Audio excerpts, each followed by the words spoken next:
So you know the very basics and even advanced mechanics of Smash. This video will go much more in depth about all the more advanced movement options and advanced techniques.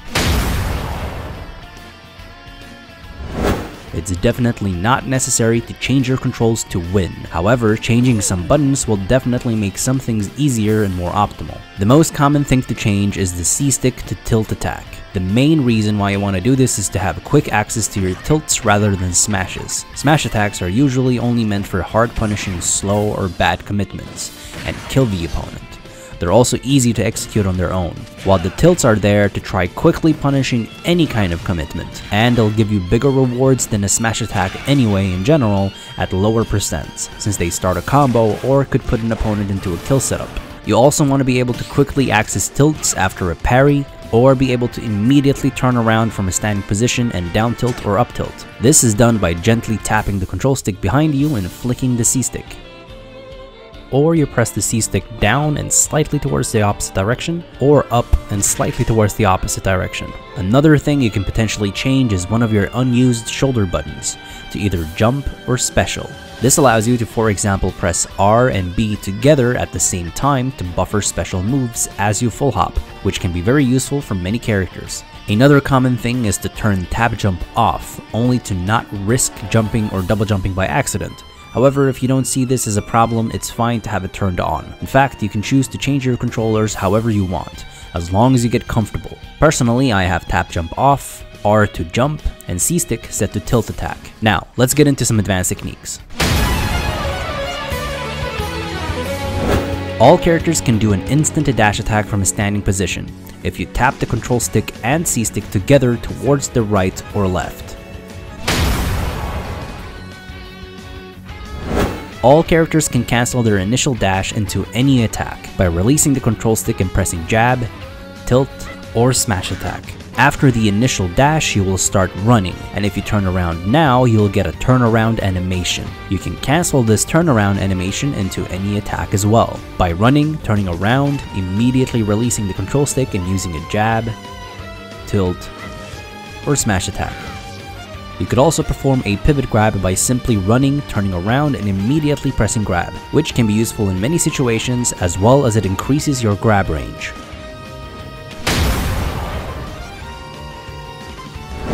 Another technique you can do is pivot cancel. To start off, you need to run enough so that you can get the turnaround animation. Once you are in this animation, you can immediately cancel it into a forward tilt, up tilt, and down tilt. So basically, you have to run, turn around, and immediately C-stick towards the direction you were originally running for a forward tilt.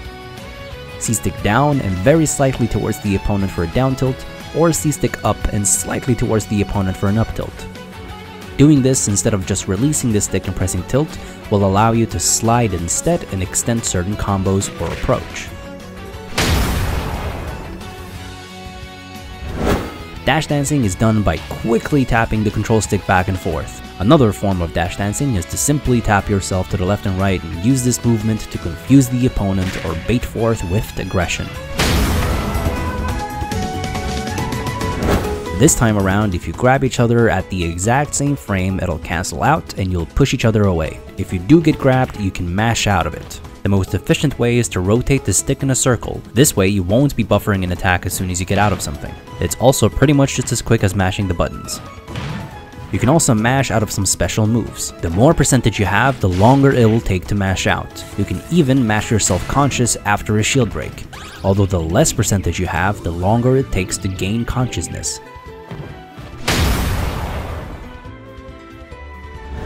Wave landing is when you use your directional air dodge before landing to slide on the ground. Wave dash is just doing it while grounded, which is done by literally just jumping and immediately air dodging towards the direction, with either a shield or grab. Waveland is a decent movement mix-up to use. It's still risky though, since wave landing still means that you're landing with an air dodge, so you'll suffer a bit of landing lag. This is why attempting a wave dash from the ground is simply slow, but it could have its rare situational uses. Some characters can also double jump in and air dodge upwards to get to the battlefield platform. This is a normal neutral special.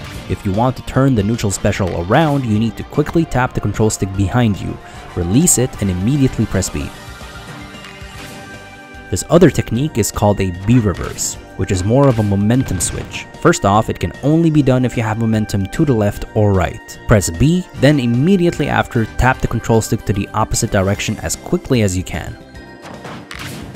This is also possible with certain down specials by either holding the control stick down and slightly to the opposite directions. If you want to B reverse the down special, you need to press down B then immediately to the opposite direction.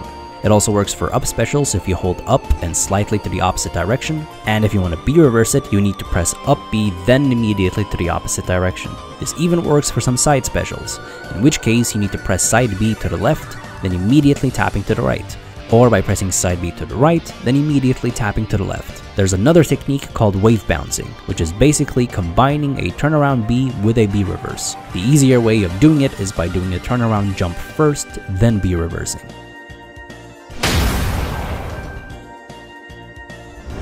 Releasing your shield takes 11 frames, so you cannot act with a grounded attack till frame 12. When shielding, you can press A or Z to grab, which takes a minimum of 6 frames. However, if someone hits your shield and you try grabbing, 4 extra frames will get added. However, these 4 extra frames will not get added to an item toss out of shield or a jump out of shield, making jumps out of shield your fastest punish against shield pressure, if combined with an attack. You can also press up smash or up special out of shield. However, you need to press the input at the same time.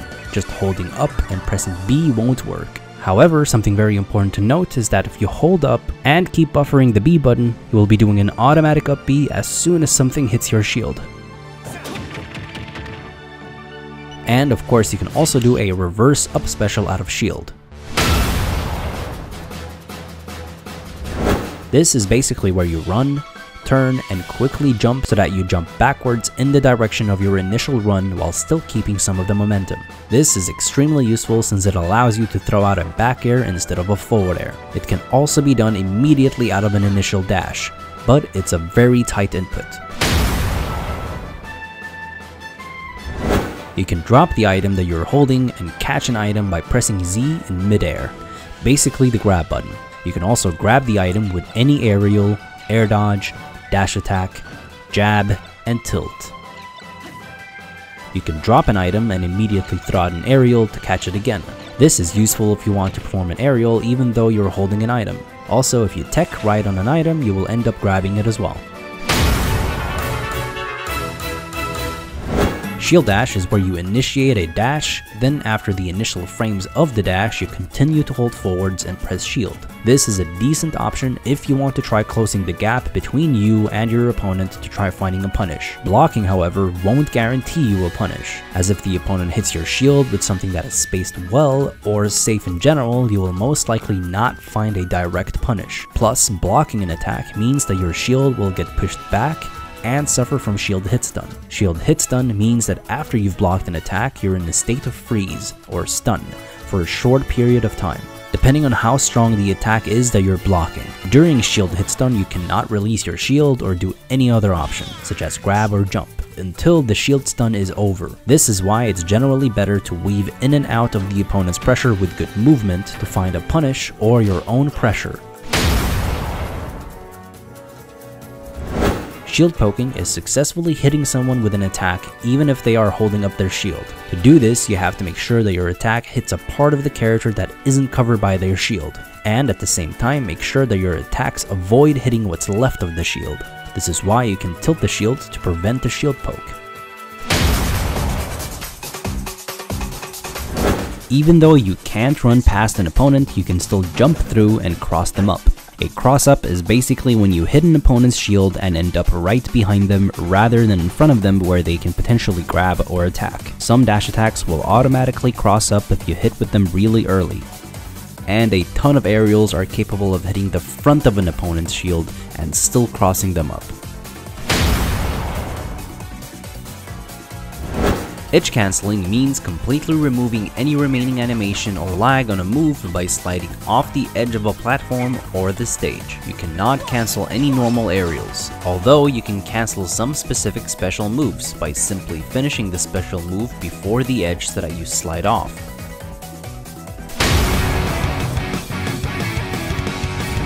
Buffering means that you input a command for an action slightly before your character is able to do it. For example, by inputting neutral B just as the jab is about to end, the animation for the neutral special will start as soon as the animation for the jab ends. In this case, the neutral special is buffered. The best use of buffering is by jumping at the same time as you throw out an aerial. The simplest way of performing this is by sliding your thumb to the A button immediately after inputting jump. The aerial will then come out as soon as the jump animation starts. This will also allow a lot of characters to auto-cancel their moves, making them lag less upon landing. And some characters can throw out 2 aerials instead of 1 if you buffer the first one. You could also press attack and jump at the exact same time for the character to consistently short hop and buffer an aerial, which can be good for combos. The problem with this, however, is that it won't allow you to do any retreating aerials if you hold the control stick back. The only way to do a retreating aerial is by tapping the jump and C stick while the control stick is set to neutral position. Release the jump and C stick input immediately before you've started jumping, and then move your control stick. The C stick input and control stick input should not be overlapping. An easier way to do this is by simply jumping away and immediately using the C stick, which might not buffer the aerial, but at least it'll make it consistent.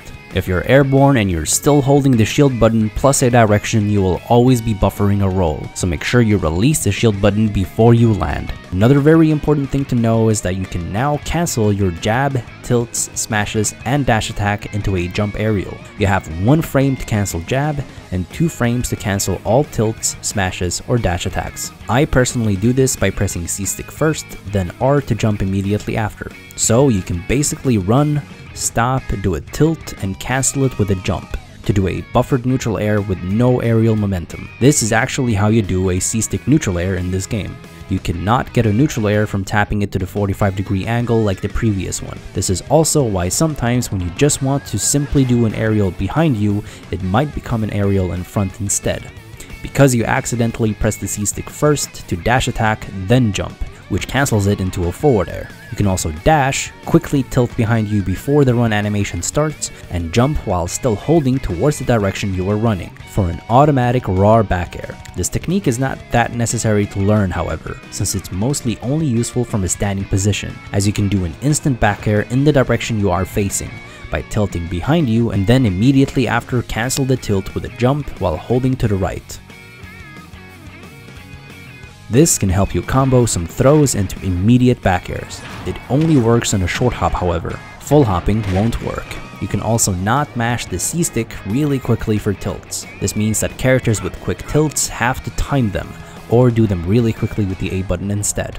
These are some of the essential advanced movement options and techniques. Take your time in practicing these, as it's important to have full control at this point. In the next video, I'll be going through neutral, what it really means, and how it's played, as well as many other things. It'll be the most important part, so make sure you subscribe and hit the notification bell. You could also contact me on Discord for a private session where I could teach you anything about the game and coach you to becoming the best player that you can be.